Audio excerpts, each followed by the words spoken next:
1866년 8월 평양 대동강에 미국의 쇼모노가 나타났습니다.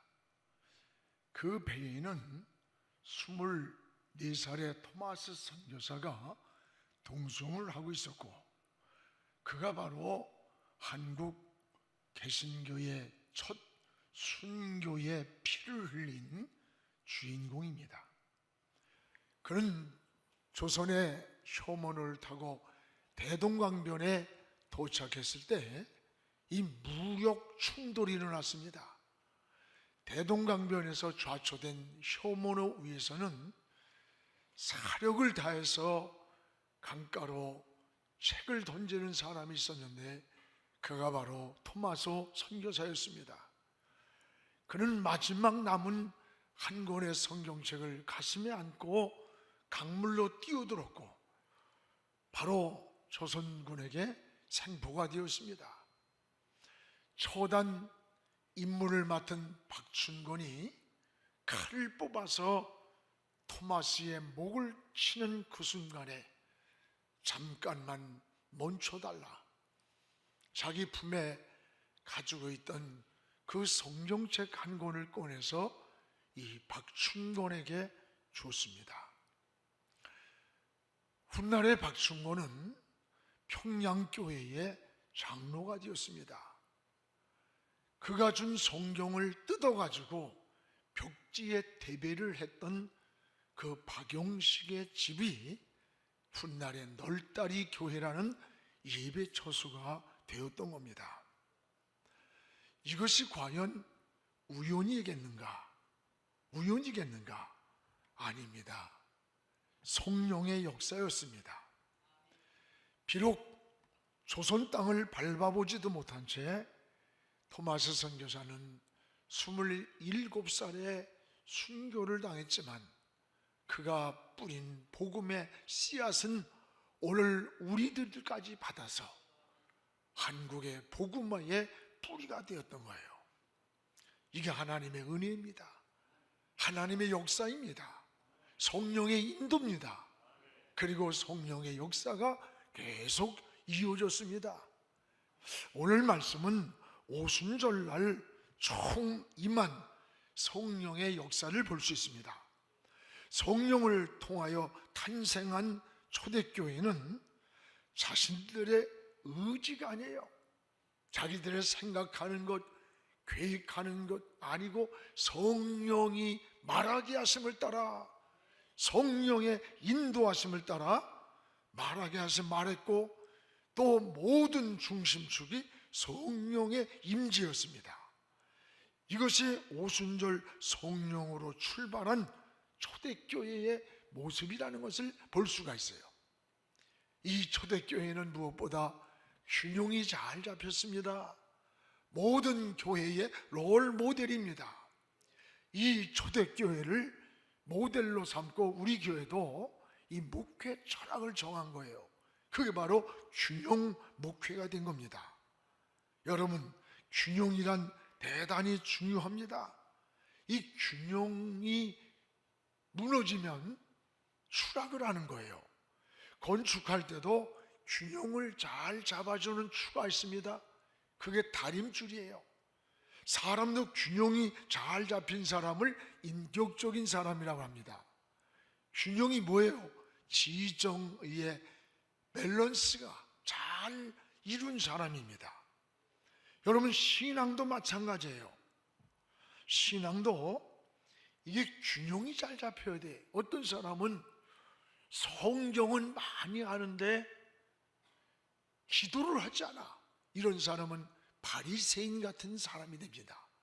반대로 기도는 많이 하는데 마음속에 성경 말씀이 없고 늘 공허해 있는 사람이 있어. 이건 신비적인 체험은 하지만 신비주의자로 전락해버리는 거예요. 그래서 성경의 균형 잡힌 교회가 바로 오늘 이 초대교회의 모습인 것을 잘 보여줍니다. 여러분, 초대교회가 어떤 모습이에요? 철저하면서도 독선적이질 않아요. 뜨거운 은혜가 있으면서도 광신적이질 않습니다. 가족적인 따스함이 있는데도 무례하게 무질서하지 않아요. 질서가 있고 자유로움이 있는 교회가 이 초대교회의 모습입니다. 신선함이 있고 포근함이 있고 비전이 있고 다음 세대에 꿈이 있습니다. 내 중심이 아니라 모든 삶이 하나님의 중심이 되어 있습니다. 이웃과 더불어 나눔의 삶을 살았고, 그럼에도 불구하고 교육을 하고 훈련을 통해서 철저한 교회의 질서와 공동체가 잘 이루어진 교회, 이게 바로 초대교회의 모습이었어요. 이것이 오순절 이후의 초대교회의 모습이었다는 거예요. 무엇보다도 이 초대교회의 특징이 있습니다. 그게 뭔지 압니까? 이 초대교회는 회개로부터 변화의 역사가 시작되었다는 것을 우리가 잊지 말아야 돼요. 우리 성경 말씀 37절을 한번 읽어봅시다. 37절, 그들이 이 말을 듣고 마음에 찔려 베드로와 다른 사도들에게 물어 이르되, 형제들아, 우리가 어찌할꼬? 오늘 여러분 이 초대교회 역사를 보십시오. 초대교회 역사는 바로 이런 회개운동, 참 회개운동이 일어나기 시작하는 거예요. 그래서 말씀을 듣고 마음이 막 찔려올 때 두 가지 반응이 나타나요. 하나는 어찌할꼬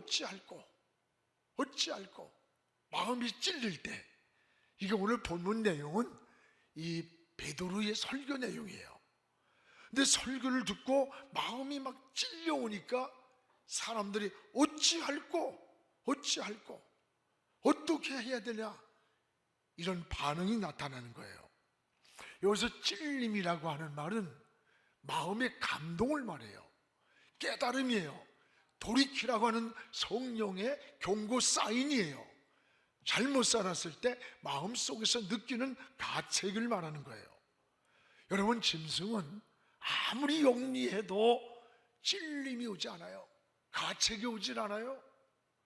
그러나 사람은 정신과 영혼과 인격을 가지고 있는 사람들만이, 여러분, 양심의 소리를 들어요. 영혼의 소리가 들려와요. 인격 속에서 들려오는 하나님의 소리, 그 소리가 바로 찔림이라는 거예요. 하나님의 말씀을 들을 때에 마음이 이렇게 찔려왔어요. 찔려올 때에 어떤 반응을 가졌느냐? 그 반응이 중요한 거예요. 그들은 어찌할꼬 우리가 어떻게 해야 하나님 앞에 바로 살 수 있느냐고 고백을 하는 거예요. 오늘 성령의 역사는 참된 회개를 통해서 일어난 겁니다. 그래서 41절에 이날의 마음이 찔려올 때 회개하며 어찌할꼬 뉘우치면서 하나님께로 돌아온 사람이 무려 3,000명이나 세례를 받았다고 그랬습니다. 주님을 영접했습니다. 여러분, 회개는 죄를 깨닫고 그리고 마음을 고친다, 그런 뜻이에요. 참된 회개는 우리의 마음을 고치는 거예요. 그리고 죄와 불의에서 떠나는 것을 말하는 거예요. 여러분, 죄를 정리하는 거예요. 그래서 회개를 하면 영이 맑아져요. 막힌 담이 헐리는 거예요. 그런데 현대인들은 가장 싫어하는 말이 회개란 말이에요. 회개란 말을 듣기 싫어해요. 그러나 이 회개는 영을 맑게 하고 하나님과의 관계를 열어주는 은혜의 통로라는 것을 기억하시기를 축복합니다.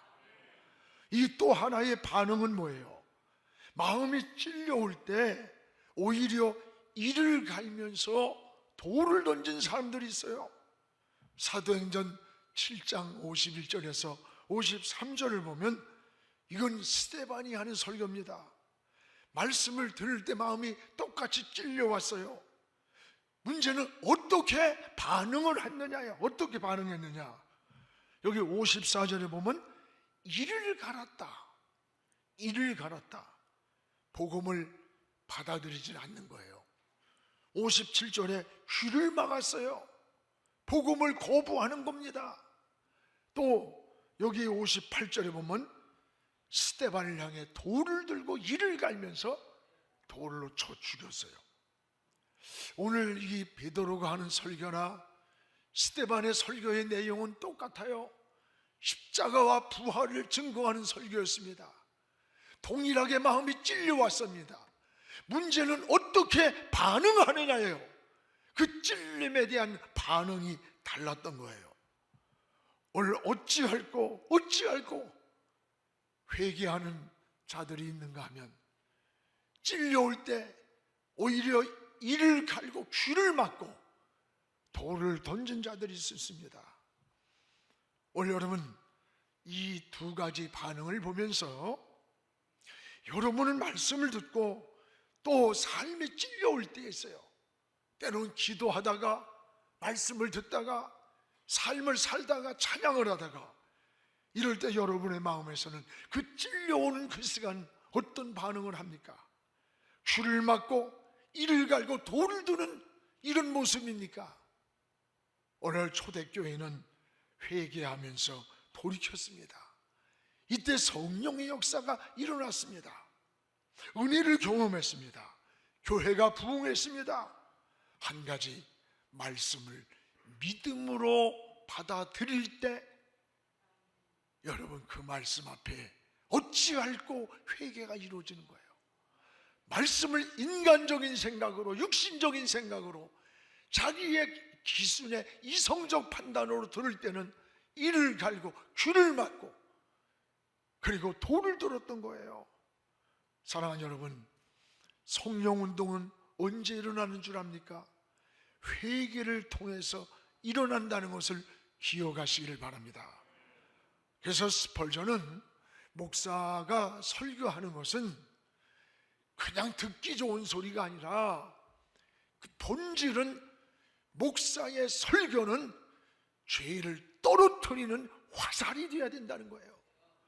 목사가 설교를 하고 나면 마음속에 감추었던 죄가, 은밀하게 지었던 죄가, 잘못된 길을 걸어가던 사람이 어찌할꼬 이렇게 살면 안 되는데, 이런 방법으로 가면, 이런 짓 하면 안 되는데, 이런 마음속에 찔림이 와서 그 죄를 정리하고 떨어뜨리게 하는 화살과 같아야 된다는 거예요. 맞습니다. 근데 여러분, 목사님들이 요즘 어때요? 듣기 좋은 소리나 하려고 하고 부담스러운 건 피해가려고 그래. 요즘 설교 가운데 회개 설교하는 거 봤어요? 별로 없어요. 저는 오늘 사도행전을 3번째 강의하면서 사도행전의 오순절의 역사는 철저하게 회개를 통한 것이 은혜의 통로였다는 것을 다시 한번 생각하면서, 여러분이 말씀을 듣다가, 찬송을 하다가, 기도하다가 마음속에 찔려올 때에 거부자가 아니라 어찌할꼬 하면서 하나님의 보좌 앞에 엎드리는 이런 신앙이 되기를 주의 이름으로 축원합니다. 또 하나, 초대교회는 교육과 훈련이 아주 철저했습니다. 오늘 42절을 같이 읽겠습니다. 그들이 사도의 가르침을 받아 서로 교제하고 떡을 떼며 오로지 기도에 힘쓰니라. 사도의 가르침을 받고 서로 교제하며 떡을 떼며 모임 공동체를 가졌어요. 오순절 성령을 체험한 성도들은 능력을 받았습니다. 많은 은사를 체험했어요. 아니, 이런 성도들에게 왜 사도들의 가르침이 필요했을까? 여러분, 이걸 알아야 돼. 신앙은 은혜 받았다고 해서 하루아침에 성숙해지는 거 아니에요. 잘 먹었다고 해서 하루아침에 어른 되는 것도 아니에요. 초대교회는 성령이 충만했지만 늘 사도들의 이 가르침을 통해서 공동체 의식이 있었고, 두 번째 질서의식이 잡혔고, 세 번째 성숙함으로 하나님을 섬기는 훈련이 있었던 거예요. 그래서 끊임없이 그들은 교육을 받고 가르침을 받는 훈련을 했던 겁니다. 그렇습니다. 우리는 끊임없는 교육과 훈련을 통해서 이 성숙한 인격으로 다듬어져야 되는 거예요. 그래서 예수님의 3대 사역이 뭐예요? 치유하고 전도하고 그리고 교육이었습니다. 하나님은 의욕만 가진 자를 쓰지 않았어요. 훈련된 자를 하나님이 사용했다는 것을 기억해야 됩니다. 그래서 교육과 훈련을 게을리하면 우리의 신앙이 성숙하질 못해요. 훈련은 단순합니다. 그러나 그것을 반복하는 거예요. 그걸 지속적으로 하는 거예요. 그래서 우리의 몸에 습관이 만들어지고 체질이 변하는 거예요. 예수님은 베드로, 야고보, 요한 세 제자를 중요한 일이 있을 때마다 데려다니면서 교육을 합니다. 그리고 훈련을 합니다. 그리고 12제자 120문도 이들이 세상을 변하는 놀라운 창조적 소수가 되었던 거예요. 복음의 일꾼이 되었던 거예요. 이제 우리 교회도요, 후반기부터 철저하게 이 소그룹을 강화시키고자 준비합니다. 초대교회가 여러분 소그룹으로 모였던 거예요. 엄청난 부흥과 함께 사도들이 가정에 모여서 말씀을 가르치고 교육을 하고 떡을 떼며 교제하면서 그들과 교훈을 이루었어요. 여러분, 이스라엘 백성들이 고난 속에 있을 때 카타콤 신앙이 뭐예요? 소그룹이에요. 물고기의 표시를 가지고 그리스도인임을 서로 사인을 하면서 몇 명이 모여가지고 하나님 앞에 은밀한 기도를 하고 예배를 드렸던 게 이 카타콤 예배예요. 또 여러분, 이스라엘 백성들이 바벨론의 포로가 되었어요. 70년 동안 성전이 무너지고 예배 처소가 없어졌어요. 그럼에도 불구하고 몇 명이 모이면 회당을 만들었어요. 회당에 모여서 그들은 말씀을 공부하고 그리고 민족 혼을 그들이 가르쳤던 겁니다. 그리고 가정에 돌아가면 가정에 가서 자녀들과 함께 여러분 성경을 펴놓고 성경 말씀을 배우는 거예요. 교육하는 거예요. 이게 쉐마 교육이에요. 그래서 그들은 2000년 동안 나라를 빼앗겼지만 다시 회복했을 때 2000년 만에 모였는데 자기의 모국이었던 모국어인 히브리어를 다 할 줄 아는 거예요. 이건 있을 수 없는 일이에요. 이게 쉐마 교육이고 이게 여러분 소그룹이에요. 그래서 이스라엘 백성들은 바벨론 70년 만에 돌아왔는데 그대로 신앙을 유지하고 있었어요. 이게 여러분 회당에서 모였던 일들. 그리고 그들은 저 바벨론 강가에서 예루살렘을 바라보면서 성일이 되면 우는 거야. 하나님, 어서 돌아가서 하나님을 찬양하고 하나님을 예배할 수 있는 시간이 오게 달라고. 하나님은 70년 만에 포로에서 해방시키셨고 하나님의 역사를 이루었던 거예요. 사랑하는 여러분, 이제 변화는 이 소그룹 안에서 서로 나누고 서로 중보기도 하고 이런 속에서 변화를 경험합니다. 저는 우리 교사 여러분들, 여러분이 맡은 반 아이들이 3명, 5명, 7명, 10명 얼마나 됩니까? 그 5명의 영혼을 가슴에 품으세요. 그리고 그 영혼을 양육하세요. 돌보세요. 이름을 매일같이 부르면서 눈물로 기도해 보십시오.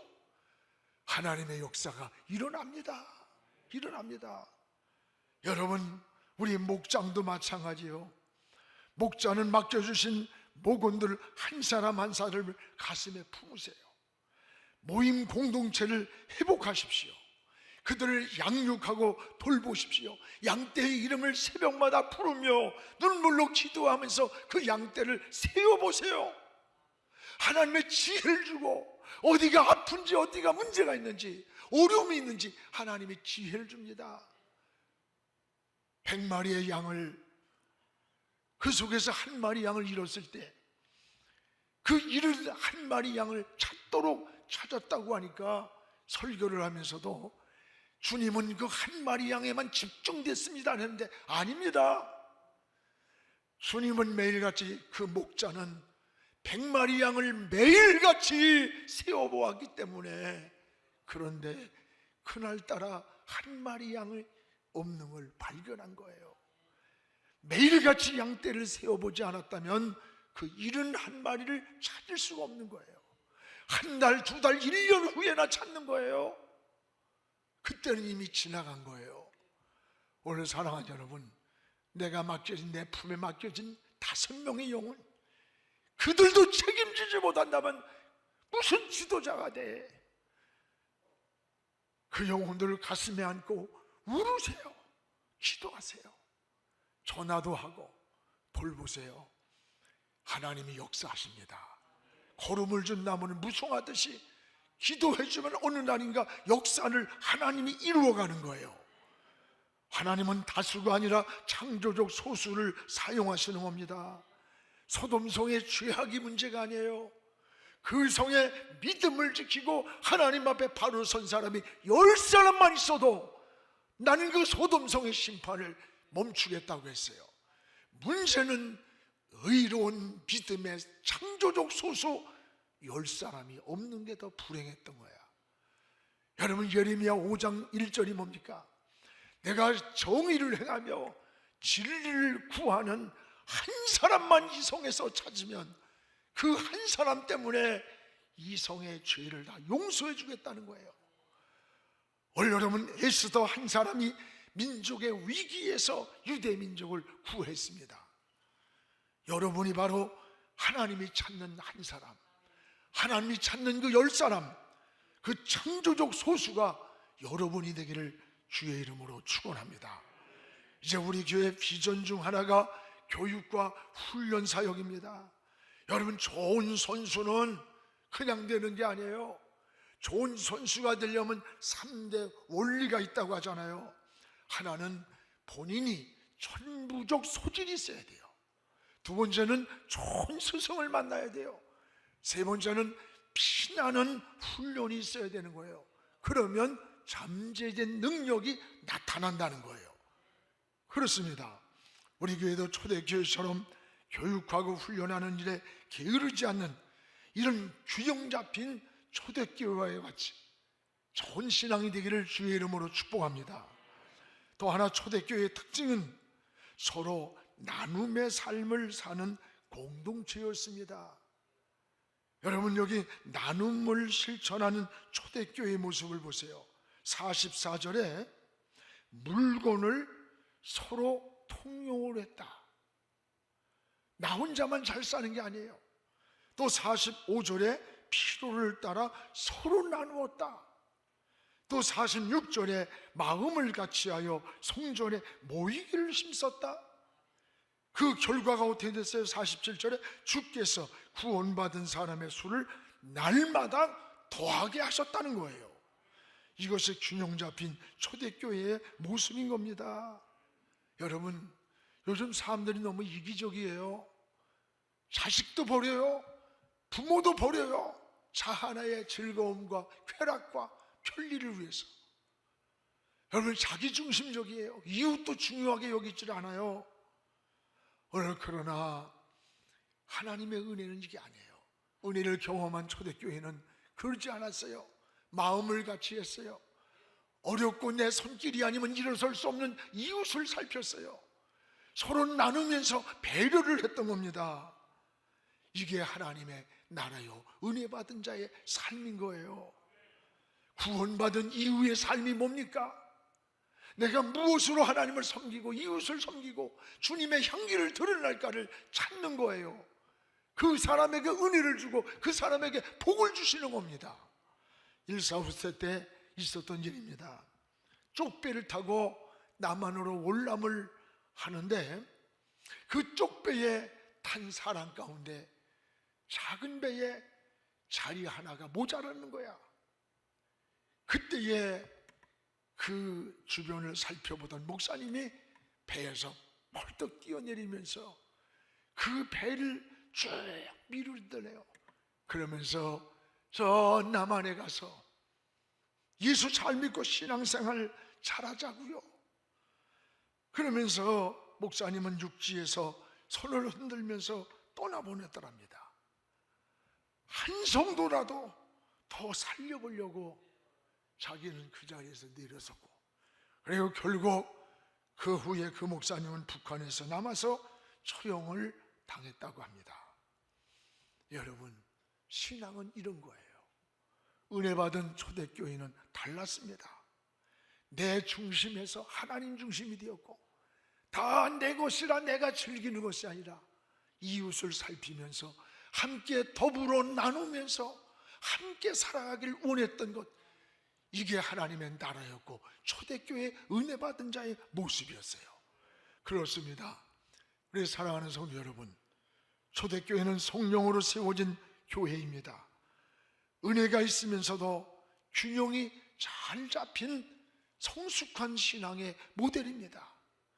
우리의 신앙도 건강하고 성숙해야 합니다. 이 사회도 교회도 성숙해져야 돼요. 여러분, 신앙의 변화가 생활 속에서 균형 있게 나타나야 되는 거예요.